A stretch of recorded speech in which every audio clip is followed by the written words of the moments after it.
Sir, जैसा कुछ दिन पहले ये देवरिया तहसील इकाई का गठन हुआ और कल सलेमपुर का, आज यहाँ बरहज का, तो इसके बारे में मतलब जो यहाँ के लोगों का गठन हुआ उसके बारे में क्या संदेश है?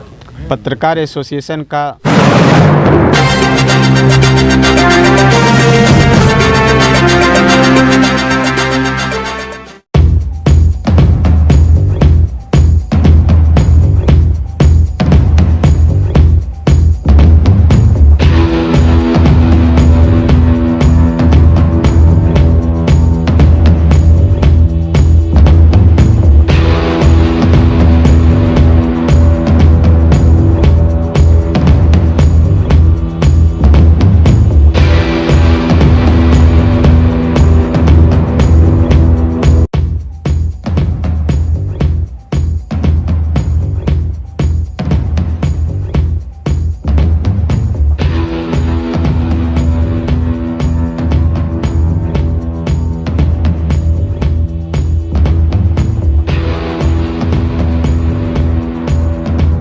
बैठक में बरहज तहसील के चुनाव का गठन होना है और इसमें मैं चाहूँगा कि बरहज के साथी बढ़ चढ़ कर के हिस्सा लें और अपनी जिम्मेदारी को समझें।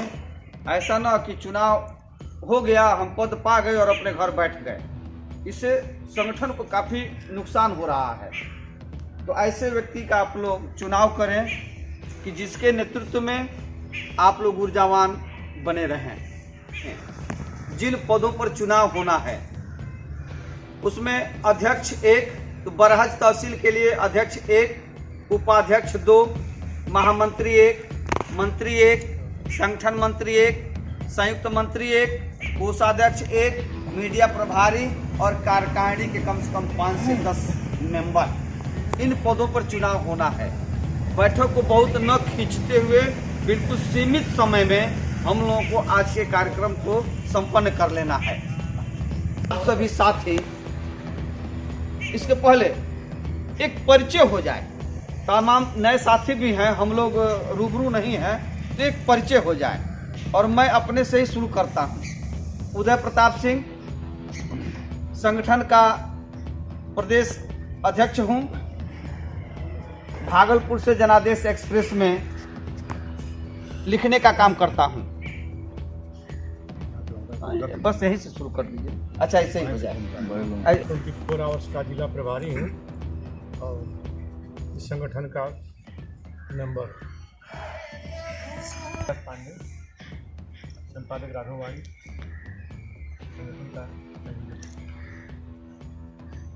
मैं पंडित कुमार मोहन, भागलपुर से दफे साफी लिया।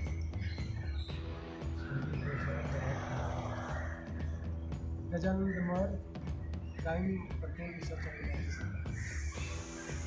विनय कुमार ने राघववाणी से विजय उपाध्याय, दैनिक जागरण, गणेश लिखता हूँ। मैं विद्यानंद भारत 24 का रिपोर्टर सलेमपुर से। गुजरात से हूँ, लेकिन स्टील 24 से इसका मेंबर भी हूँ मैं।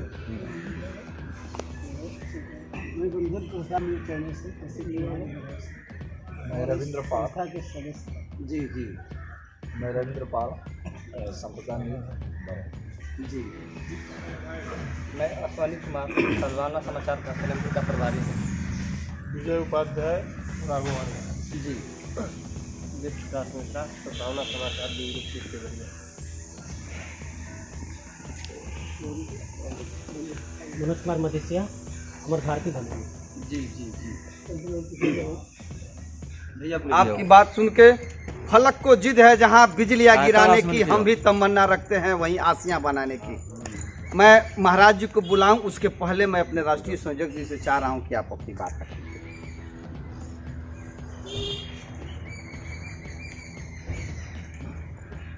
माता सरयू के आंचल में स्थित अनंतपीठ आश्रम के परिसर में हम पत्रकार एसोसिएशन की तहसील इकाई के गठन और संगठन को मजबूत करने की दिशा में आयोजित बैठक में मनोनीत पदाधिकारियों का अभिनंदन है। माननीय देहाती जी जिस मंच से बोल चुके हों, उसके बाद किसी पत्रकार साथी को बोलने का कोई मतलब नहीं है, लेकिन कुछ कहने का अवसर मिला। यह अनंत पीठ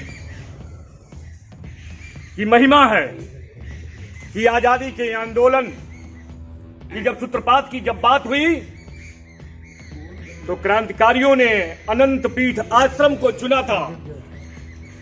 ब्रिटिश हुकूमत के खिलाफ आंदोलन मेंबर हूँ, अपना एक अधिकार है कि मैं इस संगठन का हूँ। और प्रति महीने एक विचार बना है कि प्रति महीने प्रत्येक सदस्य 100 रुपया संगठन की मजबूती के लिए जमा करें। उसमें तमाम बैठकों का आयोजन है। जी के महाराज के चरणों में प्रणाम करते हुए अनंत पीठ आश्रम और ये इस मंदिर प्रांगण में आए हुए सभी पत्रकार साथियों को सादर प्रणाम करता हूँ। पत्रकार 4 शब्दों का मात्र है, लेकिन दिक्कत बड़ी है। कुछ दिक्कतें पत्रकारों के वजह से हैं और कुछ पत्रकार के वजह से समाज को दिक्कत है। ये दिक्कत शुरू से आज़ादी के समय से रही है। पहले अंग्रेज दिक्कत में थे, आज नेता दिक्कत में। पहले अंग्रेजी सैनिक दिक्कत में थे, आज शासन और प्रशासन के लोग दिक्कत में। ये सिलसिला चलता रहेगा। और लेकिन हमारा जो काम है, हम अपना काम वैसे निर्बाध गति से करते रहें। मुझे बहुत बड़ा कुछ कहना नहीं है। शोहरत का हर कदम पर है दुश्मनी का खतरा, मशहूर हो न जाना कुछ लोग जल न जाएं। आज जो इतनी चेहरे जो दिखाई दे रहे हैं, तमाम बरहज में तुर्रम खां पत्रकार लोग होंगे, लेकिन जब कल सोशल मीडिया पर, टीवी चैनलों पर, छोटे व्हाट्सएप ग्रुपों पर, छोटे की बात मैं इसलिए कह रहा हूं कि बड़े लोगों ने यह कसम खा लिया है कि हमको पनपने नहीं देंगे, और हम यह कसम खा लिए हैं कि हम तुमको जमने नहीं देंगे। जमेंगे तो हम भी जमेंगे। देश आज जिन परिस्थितियों में चल रहा है, 2 प्रकार की पत्रकारिता इस देश में चल रही है। आप अपने को तय कर लीजिए कि आप कहां रहेंगे। एक दरबारी पत्रकार और एक प्रतिरोध की क्षमता वाला पत्रकार। अब आप प्रतिरोधक क्षमता वाले पत्रकार हैं या दरबारी पत्रकार हैं, अपना खुद तय कर लीजिए। मूल धारा में और बड़े देश के गति में जो बड़ा मीडिया घराना है, वह सत्ता के चकाचौंध में बिक चुका है। उसके पास ईमानदारी नाम की कोई चीज नहीं रह गई है। पत्रकारों को यह सत्ता खरीदने का काम कर रही है, और जो नहीं बिक रहा है उसको शहीद करने का काम कर रही है या प्रताड़ित करने का काम कर रही है। आपको 4 नाम बताऊं, हम जिनको मैं फॉलो करता हूं अपने जीवन में भी, और बड़े स्तर के वो लोग पत्रकार हैं। प्रसून वाजपेयी का नाम आप लोगों ने सुना होगा। बड़े चैनल के पत्रकार थे, आज कहां हैं? संस्थान ने उन्हें कहां बैठा दिया या वे कहां चले आए? रवीश कुमार, अंजुम, नवीन कुमार, तमाम, अभिसार शर्मा, आप उनका कभी गूगल पर सर्च करके देख लीजिए कि ये कभी देश के बड़े मीडिया घराने के पत्रकार थे, लेकिन आज उन मीडिया घरानों में वो है नहीं। आज मीडिया घराने में कैसे पत्रकार हैं जो सुबह 8 बजे तक चाय के साथ कुकुरझों लगा देते हैं। देश में नफरत फैलाने की बात, देश में बंटवारे की बात, देश में दंगा की बात, देश में फसाद की बात सुबह से शुरू करते हैं। और जब तक आप रात में सोएंगे नहीं तब तक उनका भोंपू पोपा करता रहता है और लोगों को बझाने और जुराने का काम करते हैं। उनका मकसद है कि देश में जो गरीबी है, जो भूखमरी है, जो लाचारी है, उसका जनता का ध्यान उधर न जाए और उनको इसमें हम भटकाए रहें। वे सत्ता के चारण हैं। नारद काल से शुरू हुई पत्रकारिता आज चारण युग में पहुंच गई है। तो आपको यह तय करना है कि आप नारद वाली पत्रकारिता करेंगे या चारण युग वाली पत्रकारिता करेंगे। साथियों, बेशक अगर सच कहेंगे तो प्रताड़ित किए जाएंगे, शहीद हो जाएंगे, आपके पीछे गुंडे पड़ जाएंगे, प्रशासन आपके पीछे पड़ जाएगा और सत्ता यह पता लगा करके आपको प्रताड़ित करेगी कि कहीं अगर आपने चक्रोड भी जोता है ना तो उस पर भी कार्रवाई हो करके बुलडोजर चलवा करके आपका घर गिरवा दिया जाएगा। केवल इसके लिए कि एक देहात में कहावत कही जाती है कि शर्ट सूट के सूत और नहीं तो मठिया से उठ। आप सत्ता के साथ रहेंगे तब आपकी जय जयकार है और नहीं तो आपको फर्जी कट्टा लगा करके चालान कर दिया जाएगा। कुछ भी किया जा सकता है। जो परिस्थितियां आज चल रही हैं उसमें मेरा दावा है कि कोई पत्रकार सुरक्षित नहीं है। अगर सुरक्षित है तो अपने बलबूते पर सुरक्षित है कि अगर सामने कोई मुझे प्रताड़ित करने आएगा उसके पहले ही मैं उसे प्रताड़ित कर दूंगा। इसीलिए हमारे साथियों का कभी आज तक उत्पीड़न होता नहीं है। अरे कोई दरोगा योजना बनाएगा मुझे फंसाने के लिए, तब तक तो मैं उसको फंसा करके उसके कप्तान को बता दूंगा कि ये आदमी ये गंदा काम करता है, तो हमें क्या फंसाएगा। केवल सावधानी इस बात की है, जैसे शुरुआत में एक भाई साहब उधर से बोल रहे थे, हमको क्या जरूरत है, 4 समाचार हमारे नहीं छपेंगे तो क्या बिगड़ जाएगा। लेकिन हम किसी के टांग में, किसी के फटे में अपना टांग न फंसाना। उसका फटा है, फटने छोड़ दीजिए, अपना काम कीजिए। लेकिन अगर जन समूह यह चाहता है कि नहीं यह समस्या जन समस्या है तो वहां पांव जमा दीजिए अंगद की जैसे कि उठाने के लिए रावण को भी सिंहासन से उतर करके नीचे आना पड़े। बस अगर इस बिना पर आप चलेंगे, इस रास्ते पर आप चलेंगे, न आपका कोई उत्पीड़न होगा और न हमारे पत्रकार एसोसिएशन की साख गिरेगी। जय हिंद, जय भारत, प्रणाम। राज्याध्यक्ष तहसील, विभिन्न तहसीलों के आए हुए हमारे पत्रकार बंधु और नई कार्यकारिणी जो बरहज की गठन है उसको मैं अपनी शुभकामनाएं प्रेषित करता हूँ। 30-40 बरस तक पत्रकारिता जो पत्रकार बंधु कर रहे हैं वे आज हम लोग के बीच में अगर 100 रुपये सदस्य शुल्क ले रहे हैं तो इससे बड़ी ईमानदारी का कोई प्रमाण हमारे बीच नहीं हो सकता। मुझे प्रसन्नता है आपकी इस ईमानदारी पर, विश्वसनीयता पर, और इस दिशा में हम हमेशा पांडी संपर्क करते रहते हैं कि आप जब समाज हित के लिए काम कर रहे हैं तो आपको आर्थिक सहयोग लेने में कोई संकोच नहीं करना चाहिए। बहुत अच्छे लोग हैं जो हर तरह से सहयोग करते हैं, बस उनको एक पता होना चाहिए कि उनका पैसा सही दिशा में जा रहा है, सही लोगों के हाथ में। मैं इसके लिए आप सबको फिर से एक बार बधाई देता हूँ। आप जिस धरती पर बैठे हैं आप जानते हैं कि बाबा राघवदास, पंडित राम प्रसाद बिस्मिल ने देश की आज़ादी के लिए जो अपूर्व योगदान दिया है समाज सेवा में, उसे भारत की जनता आज भी याद करती है। सब इन नेताओं का यही था कि आम नागरिक का इस भारत के हर संसाधन पर अधिकार है, वही हमारा सबसे पूजनीय और सेवा के योग्य है। पत्रकारिता ने अपने मिशन को आज़ादी से लेकर आज तक, और किसी भी आप महापुरुष का इतिहास पढ़िए, वो पहले शुरू में अपने समाज सेवा को पत्रकारिता से ही शुरू किया। इससे बढ़िया समाज को जानने समझने का कोई क्षेत्र नहीं हो सकता और इसके लिए उन्होंने बड़ा बड़ा त्याग किया है, बलिदान किया है, जिसको हम लोग आज भी याद करते हैं। अखंडता का, निष्ठा का, सद्भावना का ये आने वाले दिनों में और प्रगति करेगा और हम लोग का पूरा आपको तन मन धन से सहयोग रहेगा। जहाँ कहीं भी आगे पीछे हम लोग को भी कोई मदद करने वाला आएगा तो हम लोग उसे आपकी संस्था से जोड़ेंगे और आप सबका विकास करने में सहयोग करेंगे। सर्वे भवन्तु, सर्वे सन्तु निरामया, सर्वे भद्राणि पश्यन्तु मा कश्चित्। अब मैं अपने नवनियुक्त जिलाध्यक्ष महोदय से चाहूँगा कि अपने अध्यक्षीय संबोधन करें और कार्यक्रम के समापन की घोषणा।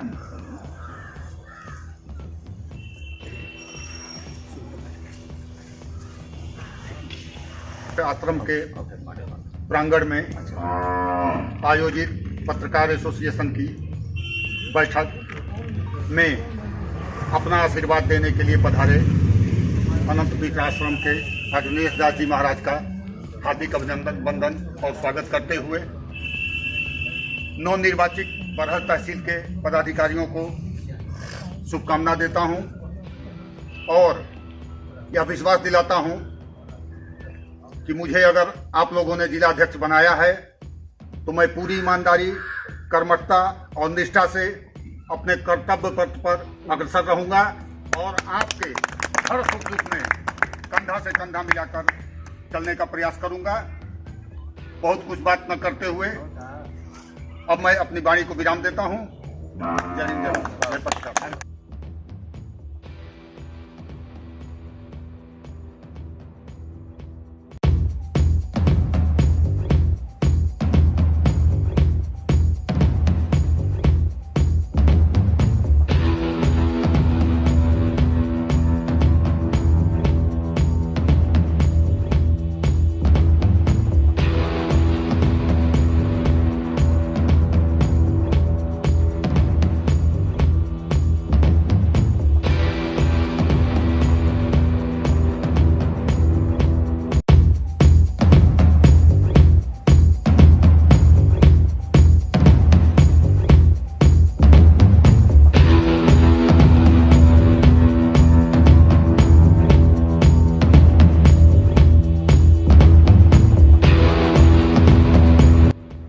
सर, जैसा कुछ दिन पहले ये देवरिया तहसील इकाई का गठन हुआ और कल सलेमपुर का, आज यहाँ बरहज का, तो इसके बारे में मतलब जो यहाँ के लोगों का गठन हुआ उसके बारे में क्या संदेश है? पत्रकार एसोसिएशन का संगठनात्मक अभियान जारी है और पूरे प्रदेश में है। उसी क्रम में देवरिया जनपद की शुरुआत हुई है, जिसमें सर्वप्रथम देवरिया तहसील, देवरिया जिला मुख्यालय और कल जो है सलेमपुर तहसील और आज बरहज तहसील की बैठकें हुई। सदस्यता ग्रहण अभियान संपन्न हुआ इन 3 तहसीलों का, जिले का, और पदाधिकारियों की घोषणा हो गई और हमारे पदाधिकारी पूर्ण रूप से और पूरी ताकत के साथ पत्रकार एसोसिएशन को बुलंदी पर ले जाने के लिए तत्पर हैं, जिसका सारा स्नेह, सारा दारोमदार पत्रकार एसोसिएशन के राष्ट्रीय संयोजक सत्यप्रकाश पांडे, राष्ट्रीय प्रवक्ता एनडी देहाती, हमारे नवनियुक्त जिला अध्यक्ष दिलीप कुमार मल जी और प्रदेश अध्यक्ष, जिन्हें यशस्वी अब कह दूँ तो कोई अतिशयोक्ति नहीं होगा, क्योंकि इन्होंने जो संघर्ष करके हमें दिया है, अभी पूरे प्रदेश में के 3 जनपदों में इन्होंने जो अपनी कार्यशैली के बदौलत हमारे संगठन को जो मजबूती प्रदान की है, इन्हें मैं कोट कोट बधाई और धन्यवाद देता हूं। राष्ट्रीय अध्यक्ष होने के नाते प्रदीप कुमार चौरसिया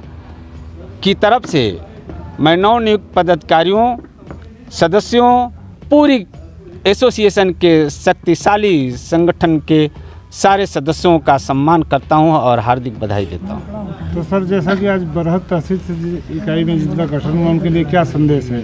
उनके लिए मेरा ये कहना है कि स्वच्छ पत्रकारिता करें, साफ सुथरी दृष्टि रखें, निर्धन निर्बल लोगों के पास जाएं, तमाम आव भगत वालों के पास न जाएं, जहां पेचीदे की खबरें आती हैं उससे बचें, खबरों में संयम बरतें, उड़ंतु खबरों पर ध्यान कम दें, वास्तविक घटनाओं को जो पारदर्शिता के आधार पर है, जिनके कुछ सबूत हैं, उनके बल पर वो खबरों को आउट करें। उससे अगर उत्पीड़न की घटनाएं होगी तो एसोसिएशन जो ईंट सीट बजाने का काम करके उसे न्याय दिलाने का काम किया है, करेगा भी और करता भी रहेगा।